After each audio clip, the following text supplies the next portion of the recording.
उनको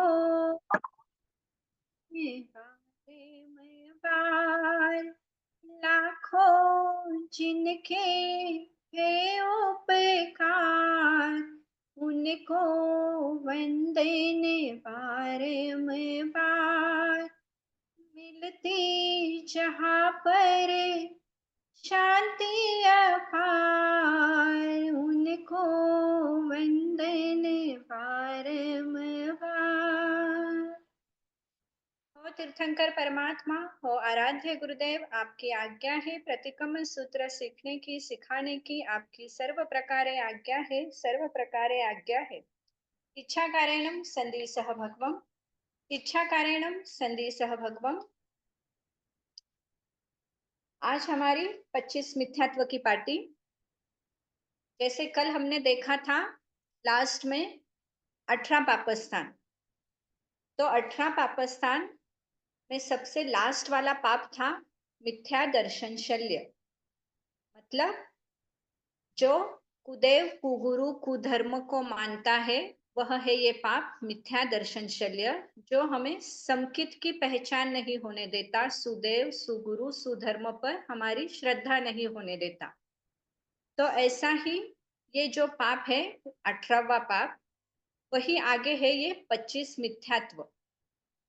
जो 18 पापस्थान का 18वां पाप सेवन करता है वो लगभग सारे मिथ्यात्व का सेवन करता है। ये सारे 25 मिथ्यात्व उसको लगते ही रहते हैं दिन भर में। तो आज हम देखेंगे ये 25 मिथ्यात्व का पाठ। सबसे पहले पाठ को पढ़ लेंगे।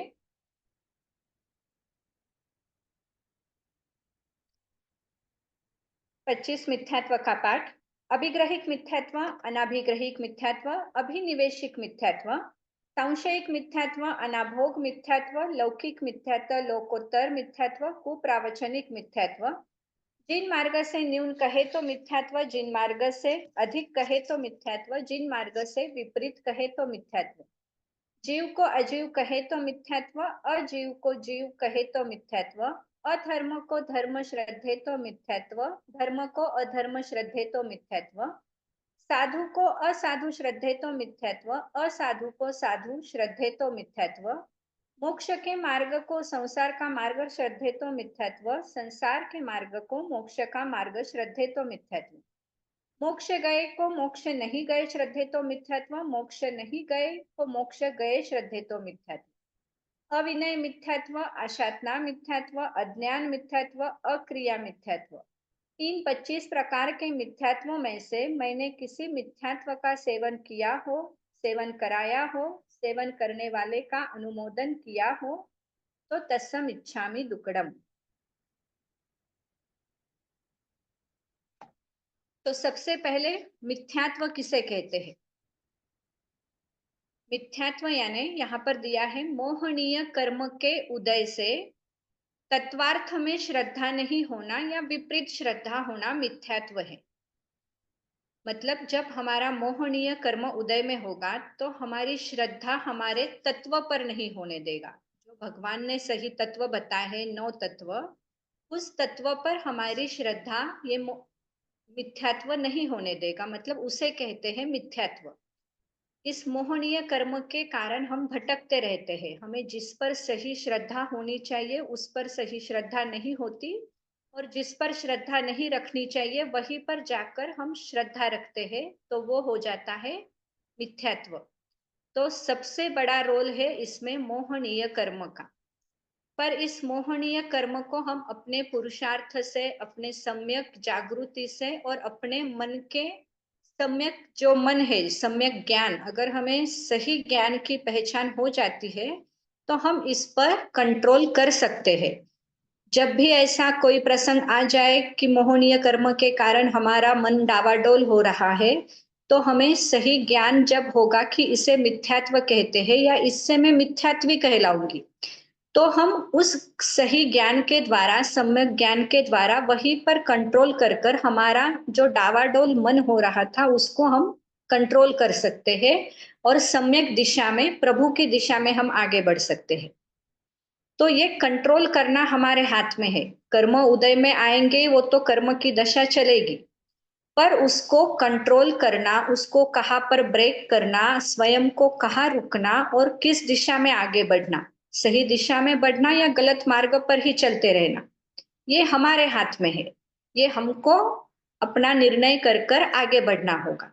तो इसमें कर्म पर हमें ही क्षय करना है। इस कर्म को अगर उदय हो रहा है तो हमें उसी का क्षय वही करना है, सही दिशा में जाकर। तो भगवान ने 25 मिथ्यात्व बताए हैं।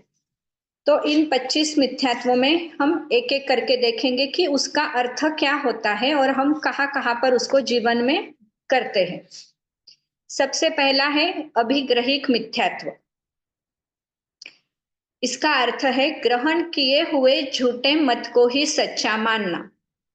जैसे कोई हमारा ओपिनियन है, हमारा मत है कि नहीं, कि भगवान ने ऐसा कहा है कि पानी में इतने जीव है। भगवान ने कहा है एक बूंद पानी में 2500 कुछ जीव है, 2600 कुछ जीव है।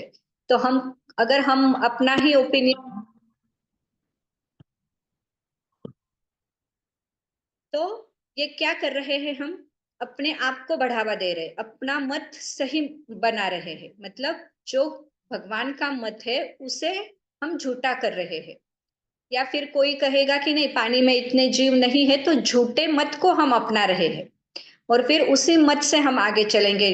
किसी ने पूछा पानी कैसा है, पानी में कितने जीव है, पानी एक केंद्रीय है या नहीं, तो हम कह देंगे नहीं, ऐसा कुछ नहीं है, पानी में कुछ भी जीव नहीं है। तो एक मत को अगर हम झूठा पकड़ रहे हैं तो हम उसी,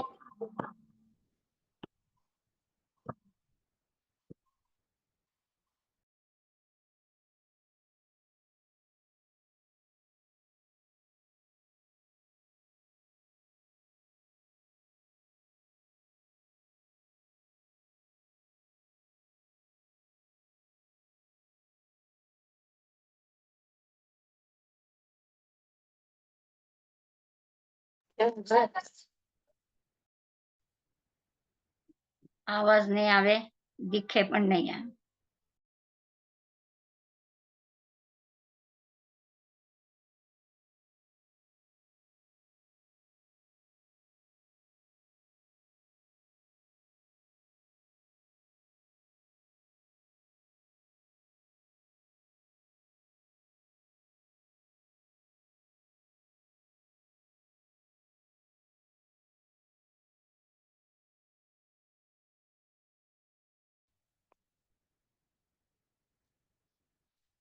तो ये जो हमने झूठा मत को ही सच्चा मान लिया है, कोई भी मत हो, कोई भी ओपिनियन हो, अगर हम उसे सच्चा मान रहे हैं और उसी के साथ आगे बढ़ रहे हैं, है झूठा, पर अगर उसे हम सच्चा बना रहे हैं, किसी को कहने के लिए, किसी को बताने के लिए या अपने लिए भी, जब हम झूठे मत को सच्चा बनाएंगे या सच्चा मानेंगे तो वो है अभिग्रहिक मिथ्यात्व। दूसरा है अनाभिग्रहिक मिथ्यात्व। अब इसमें गुण दोष की परीक्षा किए बिना सबको ही बराबर समझना। जैसे किसी ने कुछ कहा है तो उसका क्या गुण है, किस लिए कहा है, या इसके क्या ड्रॉबैक है, इससे क्या हो सकता है, ऐसा कुछ भी नहीं सोचा है। पर ये जो बताया है सबको बराबर समझना, मतलब सभी धर्मों को एक जैसा समझना। हमारा धर्म बहुत ऊंचा है, मतलब जो प्रभु भगवान फरमा रहे हैं कि किसी की भी हिंसा नहीं करना, और कोई कोई धर्म कहता है कि हिंसा चलती है थोड़ी बहुत। तो अगर हम इन दोनों मतों को लेकर आगे चलेंगे तो सबको हम क्या कहेंगे कि नहीं, थोड़ी बहुत हिंसा भी चलेगी और नहीं भी चलेगी, मतलब हम एक मत पर नहीं हो रहे, सबको बराबर समझ रहे। तो ऐसा जब हम सबको बराबर समझेंगे तो तभी कौन सा मिथ्यात्व लगेगा हमें, अनाभिग्रहिक मिथ्यात्व। पहला था स्वयं को सच्चा बनाना, कि झूठे मत को सच्चा बनाना। दूसरा है सबको एक लेवल पर समझना, सभी धर्मों को एक जैसा समझना। तीसरा मिथ्यात्व है अभिनिवेशिक मिथ्यात्व। सच्चाई जानते हुए भी अपने कदाग्रहवश असत्य आग्रह को नहीं छोड़ना, सत्य को स्वीकार नहीं करना।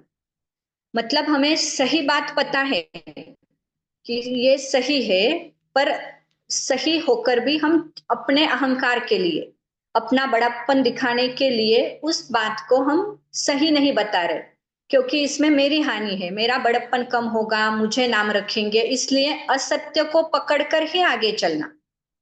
जब हम ऐसा करते हैं तब हमें इस अभिनिवेशिक मिथ्यात्व का दोष लगता है।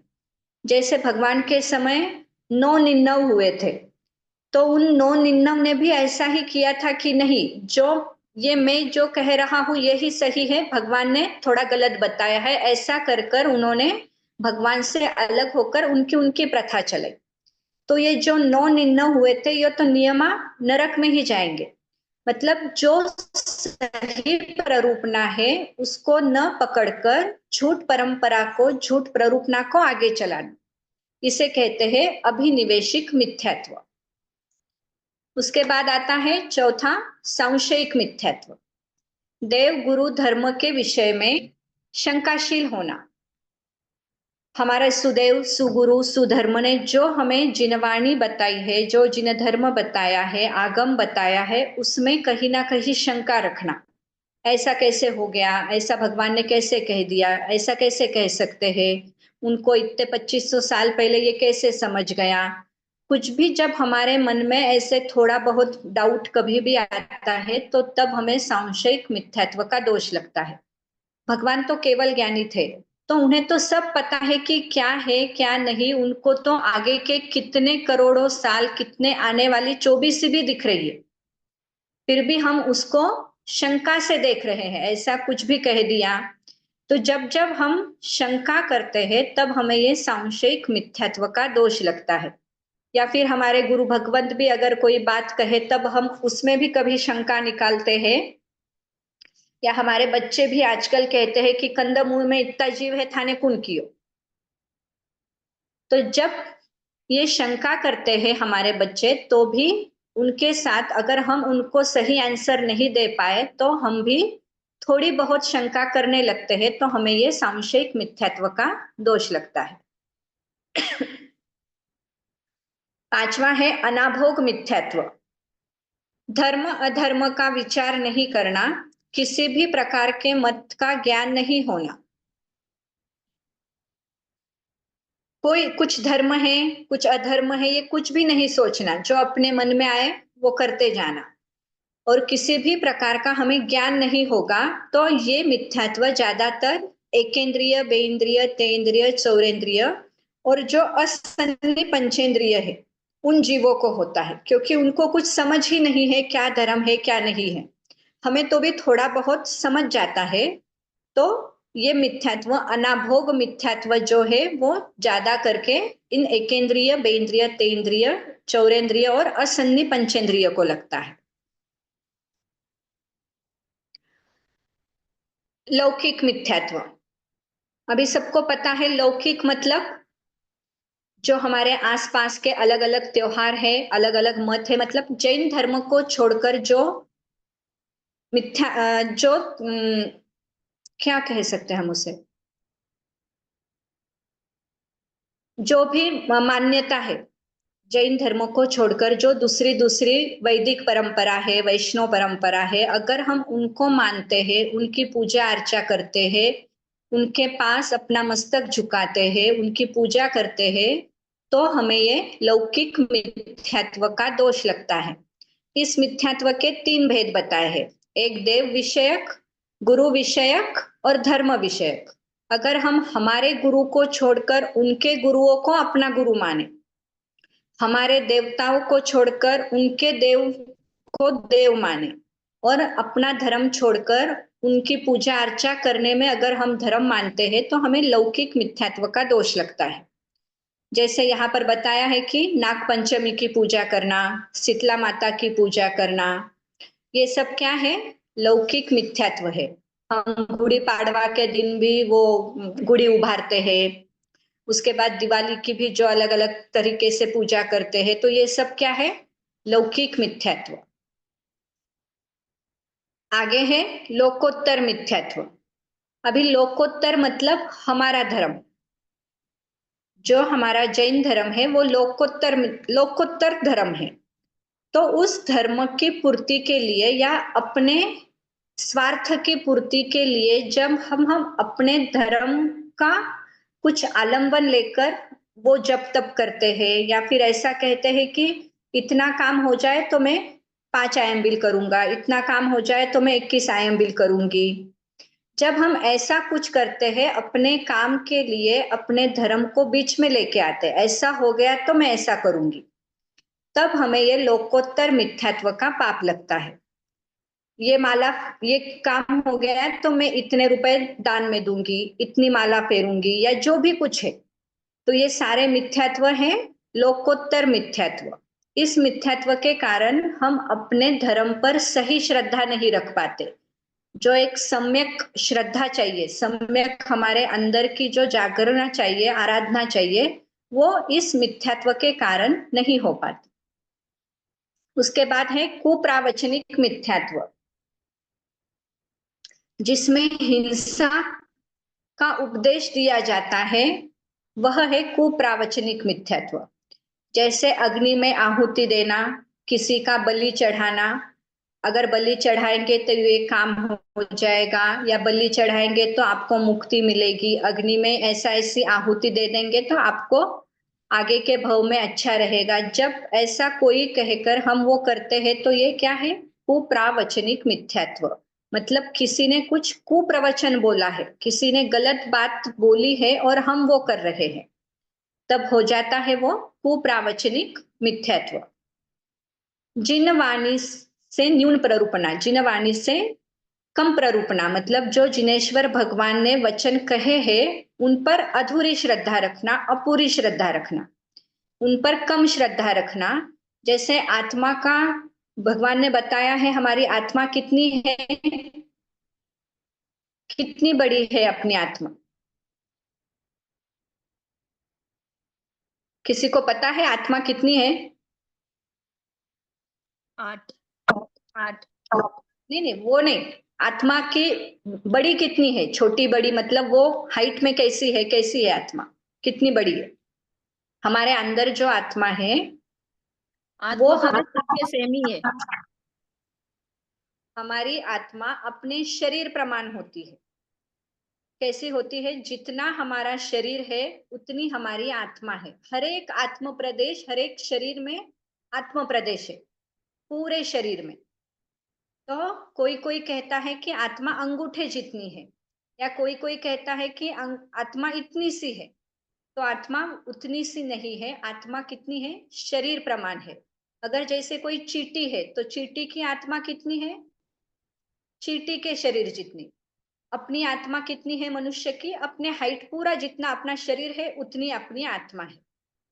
तो ऐसे अगर भगवान ने कहा है आत्मा शरीर प्रमाण है, और अगर हम किसी को कह दे कि आत्मा इतनी सी है, आत्मा छोटी सी है, अंगूठे जितनी है, तो हम क्या कर रहे हैं? भगवान की वाणी के न्यून प्ररूपणा कर रहे हैं। भगवान की वाणी कही थी इतनी बड़ी है, पर हम उसको कम बता रहे हैं। तो ये क्या कर रहे हैं? हम भगवान की वाणी की न्यून प्ररूपणा कर रहे हैं, तो हमें ये मिथ्यात्व लगेगा। अगर जिन वाणी से अधिक प्ररूपणा, भगवान ने कही है आत्मा कितनी है? शरीर प्रमाण है, पर हम कह देंगे कि नहीं, आत्मा पूरे ब्रह्मांड जितनी है, या फिर हमारे घर जितनी है, या वो मेरे हाइट से भी बड़ी है। तो जब हम ऐसे ज्यादा बोलेंगे तो वो हमारी क्या हो गई? जिनवाणी से अधिक प्ररूपणा। या फिर भगवान ने कहा है पानी में इतने इतने जीव है एक बूंद में, हम कह देंगे कि एक बूंद में करोड़ों जीव है। तो ये क्या कर दिया हमने? ज्यादा बोल दिया। तो जब जब हम ऐसा भगवान ने जितना कहा है उससे कम या ज्यादा बोलेंगे तो वैसे ये मिथ्यात्व हमें ये लगेगा। जिन मार्ग से विपरीत प्ररूपणा, भगवान ने कहा है उसके उल्टा बोल दिया या उसके विपरीत बोल दिया। जैसे आत्मा, जैसे अभी तक देखा कि आत्मा शरीर प्रमाण है, पर आत्मा और शरीर को हमने अलग नहीं माना। शरीर के जितना, शरीर और आत्मा एक ही है ऐसा अगर माना तो भी ये क्या हो गई? विपरीत प्ररूपणा हो गई। तो हमें अपने बोलने पर भी ध्यान देना है कि जब हम कभी ऐसा कहाँ पर भी बोलते हैं तो हम क्या बोल रहे हैं। अगर नहीं समझ में आ रहा है तो वहां पर चुप हो जाना, नहीं तो मुझे इतना पता नहीं है। दो बातें हम बोल सकते हैं। आगे है जीव को अजीव समझना। अभी जैसे एकेंद्रिय आदि जीव है जो हिलते डुलते नहीं है, जैसे वनस्पति है, हमारी पृथ्वी है, सचित पृथ्वी, सचित मिट्टी, ये हिलती डुलती नहीं है। पर उसको अगर हम अजीव माने तो ये क्या हो गया, हम वहां पर जीव है, एकेंद्रीय जीव है पृथ्वी का जीव में। हमारी जो वनस्पति है वो भी जीव ही है, पर हम उसको जीव न मानते हुए अजीव मानेंगे तो हमें ये दोष लगेगा कि जीव को अजीव मान रहे हैं। और आगे है अजीव को जीव समझना। मतलब कोई अजीव वस्तु है उसको हम जीव समझेंगे। जैसे कोई मूर्ति है, कोई पत्थर में ही हम भगवान देख रहे हैं, उसकी पूजा अर्चा कर रहे हैं कि जिसमें जैसे इसमें कोई जीव है, तो ये क्या कर रहे हैं, अजीव को जीव समझ रहे हैं। धर्म को अधर्म समझना। मतलब भगवान ने कहा है 6 काय जीवों की रक्षा करनी है सारे, पर हम क्या कर रहे हैं, उनकी विराधना करते ही जा रहे हैं, वहां पर धर्म देख ही नहीं रहे। तो ये धर्म को अधर्म हम समझ रहे। तो कितनी बार हम दिन भर में 6 काय जीवों की हम आराधना कर सकते थे, पर कितनी बार उनकी विराधना कर बैठते हैं, किसी को सजाने के लिए, कहीं पर हमें कुछ दिखाने के लिए, अपना बड़प्पन करने के लिए, अपनी शादियों में कहो, कहीं पर भी। तो हम कितनी बार इस धर्म को अधर्म का मिथ्यात्व अपने सिर पर, अपने आत्मा पर इसका कर्जा लेते ही रहते हैं। उसके बाद आता है अधर्म को धर्म समझना। मतलब हिंसा युक्त धर्म को अपना धर्म समझना। मतलब जैसे वही कुदेव कुगुरु कुधर्म को अपना धर्म समझकर उसकी पूजा अर्चा करना, ये मिथ्यात्व है। साधु को असाधु समझना। कोई 5 महाव्रतधारी अपने साधु भगवंत हैं, उनको नाम रखना, उनको कह देना कि ईसा साधु सुत ईसा चोखा है, अपन चोखा है। मतलब बहुत बार ऐसे बड़ों से सुनने मिल जाता है, ये साधु तो कई यानापेक्षा तो अपन चोखा।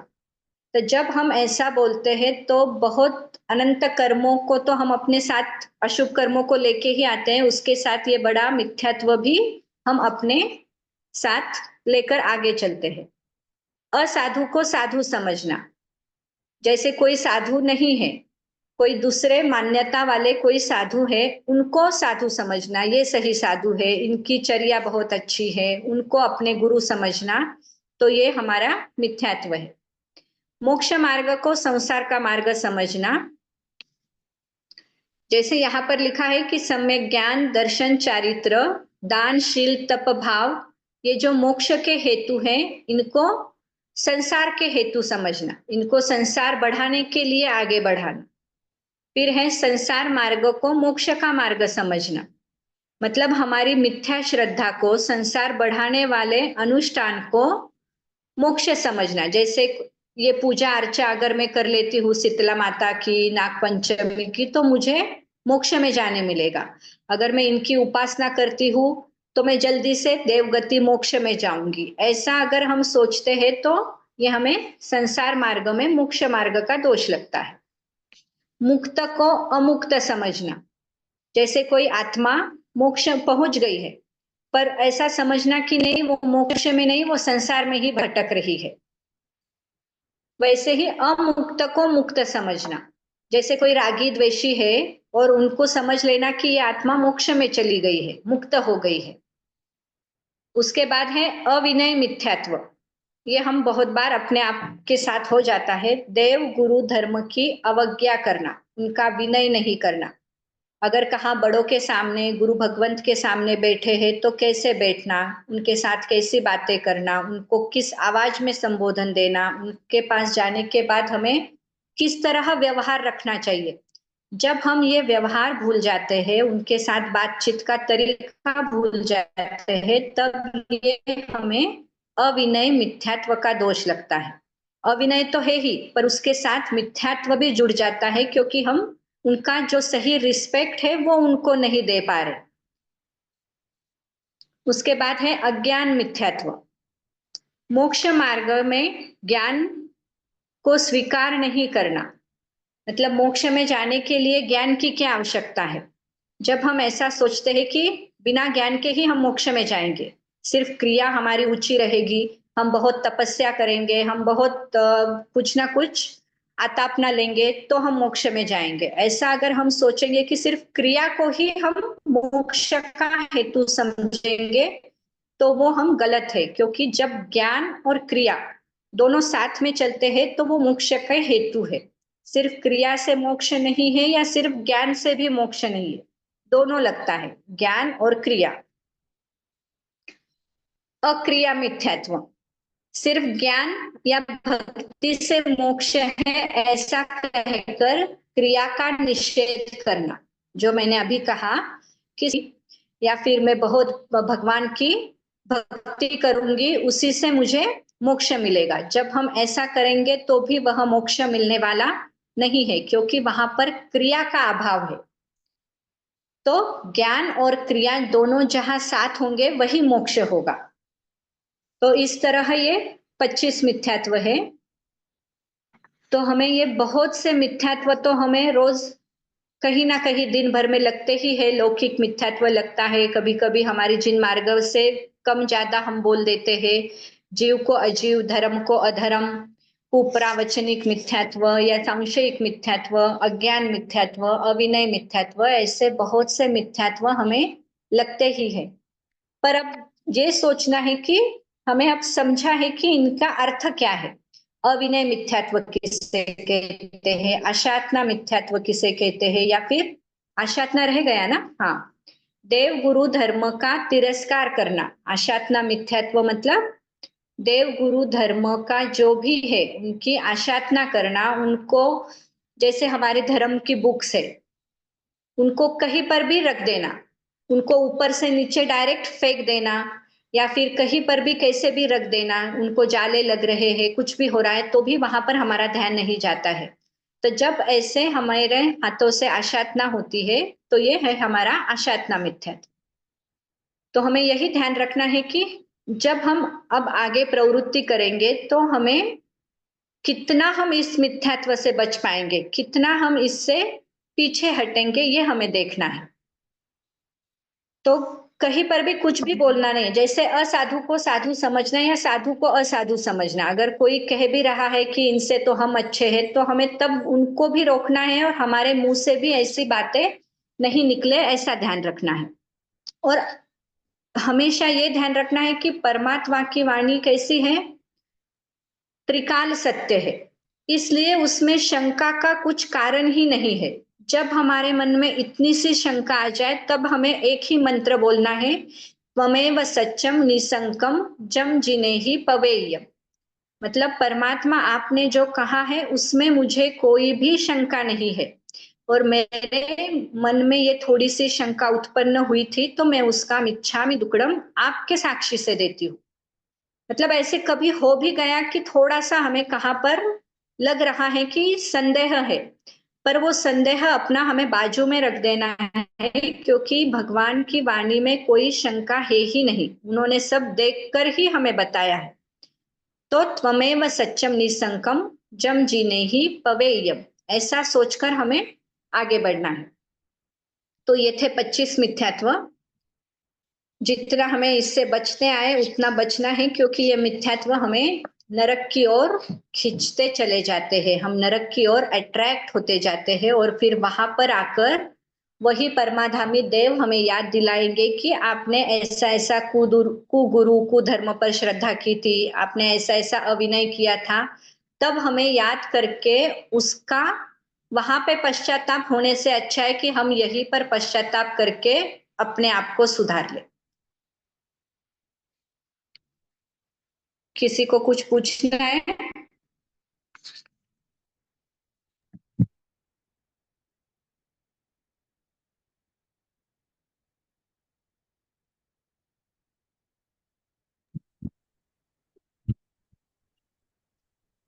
ठीक है। दीदी, जय जिनेंद्र दीदी. હવે हाँ बोलो। પહેલાપાसून आपल्याने माताजी असे तवरी आपण घटस्थापना कराच. आपण घणा म्हणजे कियो मारा साने मी મને 2-3 દાર કયો બંધ કરો માસીજી પણ કહેવે. પણ હવે મારા જે કે આગલી પેઢી है તો વે કહેવાય નહીં હવે એવું ચાલો ને સાલ ચાલતો આવ્યો એના તો મમ્મીજી चालन दो हाँ बराबर है। अबे इन बात में तो मैं पण नहीं बोल सकूं क्योंकि माना आठे पण उसोच आहे.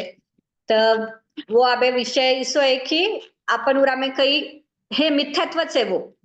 पण जब तक आपला हात में नहीं है तो आपण उरा माथे काहीच नाही बोल सका. बस इतकंच पूछणं हाँ तो सभी कने हेच आहे वो पहिला कनु करता आया है जीरा आठे नहीं है वैने घणो चोखो है पण जिका करता आया है तो वैने अबे अपन ज्यादा नहीं कहीं बोल सका. बरोबर आणि औषध लेवाना स्थानक में तर टाकी में जो म्हणजे आदिनाथ में मग औषध करा तर मी किंवा टाकी में ते फक्त चुनारी डबी एक नाकणे देवता जाऊ म्हणजे वो धोवण हा. पाणी तयार होऊ जावे आणि बाथरूमने तर शेवटी मध्ये जाऊनच पडे पाणी तर हा. वेस्ट करणंच पडे वाटतं. तर હવે सहन કરવું પડેલ ना हाँ नहीं तो मार कारण साहब वठे कियो ना बाणे मैं आपने कियो. हाँ तो मार साहब कियो की धोवन पाणी री सोय कर लेवनी वठे. हा इसोच कार्य पाहिजे बाकी सोनारी डबी म्हणजे वो धोवण पाणी तयार होऊ जाईल हा. हाँ. म्हणजे दोष थोडस हम्म. होऊ शकेल. हाँ. चालेल. जय जिनेंद्र. चालेल. हाँ.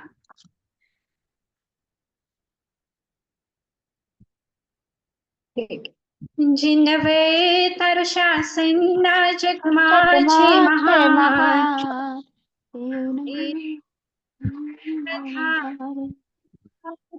वो आ संसार मणे तारशे भव पार उतारशे मझधार मानैया पाटे पहुँचाड़शे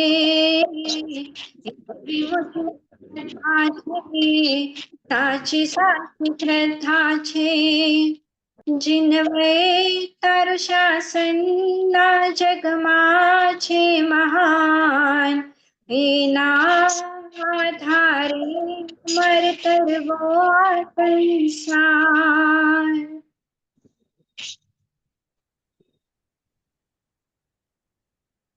ठीक है. जय जिनेंद्र. सकाळे अबे मैम खूप खूप अनुमोदना. हाँ कल से अभी हमारा श्रवण सूत्र शुरू होगा. मतलब अभी शायद एक 8-10 क्लास में पूरा प्रतिक्रमण हो जाएगा. एक श्रवण सूत्र की 5 पार्टियां होने के बाद तो पीछे की सिर्फ 4-5 पार्टियां बच जाती है.